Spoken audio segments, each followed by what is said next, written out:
Kim and Lucy have separately shared their experiences. Let's bring them together and see what we can learn from their love story. I am now going to have a conversation with Mr. and Mrs. Kimani so that we can decode the issue that they have raised in their marriage. Mr. and Mrs. Kimani, Yes, sir. you two look so good together. Wearing all red and all. It's good to see you. Good to see you both. Great. So I've listened to the both of you, and I want to first of all appreciate what it is that you're doing for people, for lives, for the lives of people outside there. Being a pastor, I can imagine, is not easy, right? Yes. Do you feel appreciated by your wife? Yeah, I do. You do? Yes. Okay. And being a pastor's wife also has its own challenges. Do you sometimes feel appreciated by your husband? Yes, I do. Okay. Let me do an experiment over here. So I'm going to light up these candles. They are scented candles, and I'm going to tell you what you're going to do with them. So there you go. So I've lit one, and I'm going to tell you what to do with it. The next one. This is marriage. We are here to decode the issues in your marriage. So I will give you one, and I will give you the other. So just hold on. That is the light. Pastor, I believe there's a verse that normally pastors preach that we are the light of the world. Yeah. So that is you, the light of the world. Yes. So that signifies the light of the world that actually you're doing out there in society. Yes. And this represents the light of your family, the flame in your family. Pastor, you mentioned something very important when I was speaking with you. Yes. You said that one of the greatest things that you fear is that your light outside there shines so brightly, but then this one goes. Yes. So I'll request you, Lucy, if you can just blow the candle and switch off that flame. So imagine, that's your marriage. Uh-huh. Imagine that you have a thriving ministry, but then lose your marriage. Yes. Unfortunately, that is the reality for some, and actually quite a number of pastors, that they focus so much on blessing people, they forgot their home. Yes. Because outside there, when you're dealing with your congregation, a lot of people, they just want to take. They don't know how much it is that you go through. Yes. So it is for you to have some boundaries. It's for you to have some boundaries. I want to say this. Being a pastor is doing God's work, but also is being an entrepreneur is also doing God's work. Yes. All of these are God's work in one way or another. Yeah, and the nature of any single work, it has to have boundaries. So for example, when it comes to the issue of people calling at night, you can have a rule whereby once it gets to a certain point, you don't receive phone calls, but even if you do receive a phone call and you want to attend to it, you can just say, kindly text. So now the person will say what they want to say, then you're the one who's determined this is an emergency or not. Because you did say some people just call, they just want to talk. Yes. You know, so once you hear that phone ring, and you don't want you spending time with family, you can just send a message, kindly text, let them write to you. And I'm saying this because also as a counselor, it happens to me. People sometimes call in the middle of the night, and you have to have that discipline. But when you say kindly text, then they're going to be able to now say something about that. Now, kindly give me your flames. This is out. Don't let this be your marriage. Don't let your marriage die because of ministry. Sure. Let me have this. Because ministry begins at home. Ministry begins at home. Because if the home is not well, then even for you, it's going to be a struggle serving. I can imagine if you're not in a good conversation with your wife and you're trying to preach a powerful sermon, it is very difficult, I can imagine. Sure. Has it ever happened where things are not okay with her and then you go over there, you're trying to bring in the powerful sermon? Oh, it's quite very difficult. It's difficult. Yeah. So how did that make you feel when you're in front of her there? It makes you feel that you would have made things right. Yes. It's true. And how does it feel when, sometimes you sit at the seat and then you're watching him preach and you're like, what about our marriage? I feel lonely. You're there enriching other people's marriages, but then you feel lonely on your own. How does that feel? Because you feel so bad. You feel there's something you need to improve on. There's something that you need to improve on. She mentioned something very profound, that there are instances where she's given you advice, and then when you haven't listened, you say sorry. Yes. You say sorry. How does it feel when he apologizes? Of course, you feel good. You feel this person honors me. Are there instances where you feel like she doesn't understand you, or she doesn't understand the nature of being a pastor? Yeah, for an instance, but later on, she just comes back on course and she understands. And she understands. Yeah. Yes. Since you mentioned about being a pastor, Yes. there's a verse in the Bible, I believe is in the book of Acts, whereby the apostles said no. They Yes. were asked how to fulfill a responsibility, and then they were like, no, we're not going to do that. Find Yes. other people amongst yourselves to do that. Sure. Remember that. I think you're a pastor, I'm not. Yeah, Acts chapter Yeah. 7. Acts chapter? 7. Chapter 7. Yes. So we need to remember also that sometimes no is a godly answer. Yeah, true. No is a godly answer, because many of the times we feel like, if I say no, I'm hurting other people. But the Yes. apostles taught us that actually no is a godly answer. You've been conned before, Pastor, have you? Yes, I have. What happened? How did that make you feel? It made me feel very bad, actually, because once I came to realize, I had good intentions to help somebody that is in need. But then you come to realize that after you have extended a hand and you have helped, that person was not genuinely in need. So you come to realize that you have been conned. Yeah.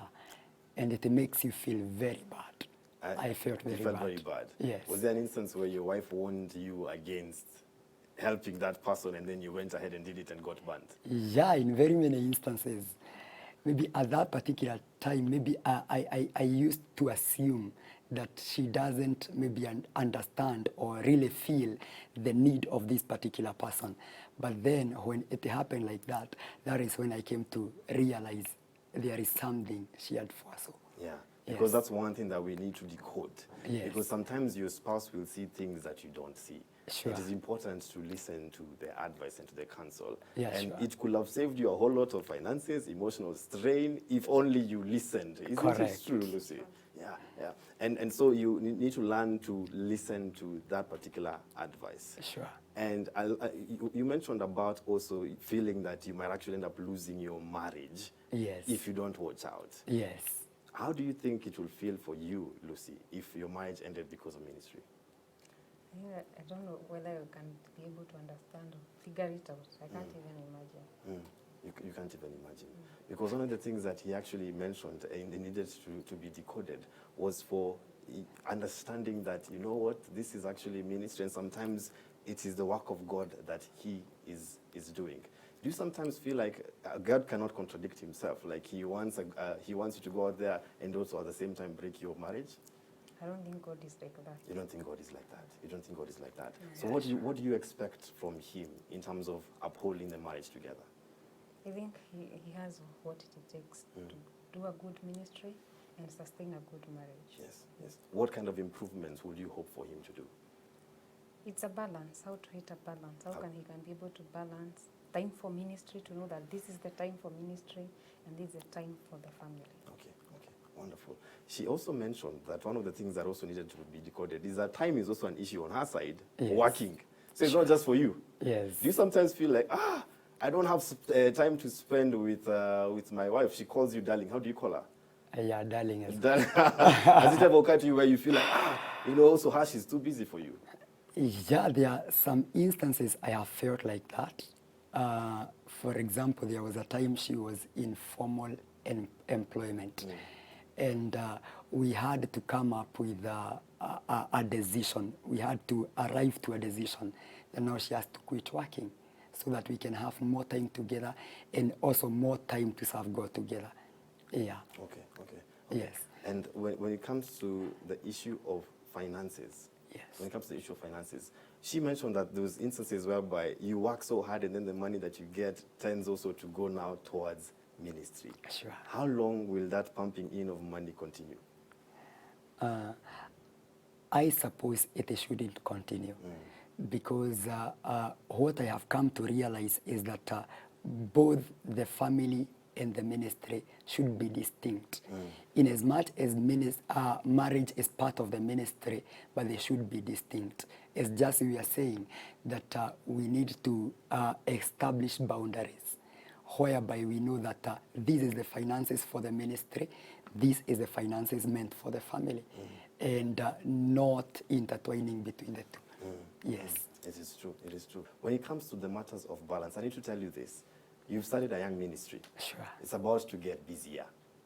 it's not, it's about to get busier. So, and we need to learn about balancing early enough. Absolutely. Early enough. And the first priority is supposed to be family. And because that is your first ministry. And then now you also now go to the secondary, which is now people that actually you bless. And I also need to remind you that sometimes people will keep on wanting from you until you tell them, I cannot give a lot. I can only give this much. So you have to remember that you have to grow this ministry, but even as you grow this ministry, remember to grow your family. So that now your family first will be a blessing to others, then you become a blessing in terms of your ministry. So please remember this. It is a work in progress. You're going to grow at this. Remember to say no. Learn to say no when you have to. Learn to know how far you can actually go. Learn to have boundaries. But above all, learn to make time together. And even when you make time together, some people are going to still want to steal some time from your family. But you have to be able to be like, you know what? I'm a pastor, yes, but right now, I'm a husband. Mr. Kimani, right now you're not a pastor. Right now you are a husband. For sure. Yeah, you're darling. You're Yes. darling right now. So look at the eyes of your wife. You called her beautiful. Your words. Yeah? Yeah, sure. What do you want to appreciate her for? What do you want to say I am sorry for? And what are you committing to? Darling, I want to appreciate you so much because of the support that you've accorded to me for the time that we have been together ever since we started dating, came into marriage. You have been there for me. I love your beauty. I love the way you take care of yourself, the way you take care of the family, the way you take care of the ministry. I really do appreciate that. And I pray that that grace is going to continue. Yes, and I also pledge that I will be there for you. Even when the weight of the ministry becomes heavier and heavier, I'll always create time for you. Let the whole world know that. Yes, I pledge. Wow, wow, that's amazing. Viewers, who said pastors hawana mistari? Yeah, pastors got lines. Thank you so much. Thank you so much. What about you, Lucy? Looking into the eyes of your darling, what do you want to appreciate him for? What do you want to say I'm sorry for? And what are you committing to? Darling, what I can say as of now is that I'm committing myself to remain submissive to you and to continue to help you and even to stand with you even in your course duty as you do ministry. I know that God will help me to continue standing with you. Thank you for being committed in our marriage. Thank you for supporting us. Thank you for providing for us. Thank you for being always be there for us. We really appreciate me and my daughter. I know my daughter is also very committed in this. So what I can commit myself is that I will remain and I will continue to stand with you. And I know God will help me in that. I apologize for the time I have been unable to understand you, especially in your time of ministry. And I commit myself to change, to understand you well, and even better. Thank you so much. Sure. Thank you so Thank you. much. And on behalf of every single life that you two have touched as a couple and individually, God bless you. Thank you so much for what Amen. you're doing in the lives of Nini. Amen. And may God bless your marriage and God bless your daughter. Amen. Thank you. Thank you. Amen. Amen. We also appreciate for this particular time that you've given us, even to share our journey and our experience, and also to decode the challenges, because these are also the challenges that I believe in escalated situations they are in many people's marriages. It is true. And thank you for that. It is true. Yes. The God that you serve does not desire marriages to break. Sure. Marriages need to stand. Sure. God bless you. Thank you. I tell you, love is beautiful. Love is incredibly beautiful, but challenges are there. But look at this amazing couple choosing to work things out. Did you hear what Lucy said? That she chose her husband any given day, even with the whole pastoral ministry. So please, let us remember how beautiful love is. And for those challenges you go through, you can still work around. I am Dan Masinde. Thank you for watching Decoded.